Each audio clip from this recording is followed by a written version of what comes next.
আজকে আমার বান্ধবী বাড়ি থেকে এসেছে। ও আমার খুব পছন্দের একটা জিনিস নিয়ে এসেছে, সেটা তালের মাড়ি। তোমরা সবাই জানো যে এই মাসটা মূলত তালের মাস। বাড়িতে যখন থাকতাম তাল দিয়ে বিভিন্ন ধরনের খাবার বানানো হতো। তালের পিঠা, তালের লুচি, তালের ফুলুরি থেকে শুরু করে প্রতিটা আইটেমই আমার খুবই পছন্দের। তো আজকে তালের মাড়িটা দিয়ে কিছু না কিছু একটা বানাবো। আজকে আমরা বানাবো তালের ফুলুরি। বাড়িতে কিন্তু মা চাল গুঁড়ি আর নারকেল কোড়া দিয়ে কিন্তু বানাতো ফুলুরিটা, কিন্তু আজকে আমরা ইউটিউবে নতুন একটা রেসিপি দেখেছি ফুলুরি বানানোর। ওটা দেখে আমরা দিয়েছিলাম ময়দা, চাল গুঁড়ি, সুজি আর গুড়।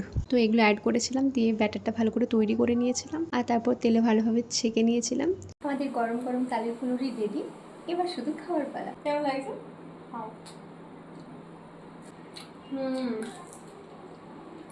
আর কতদিন পরে এখন তালের ফুলুরি খেলাম বল।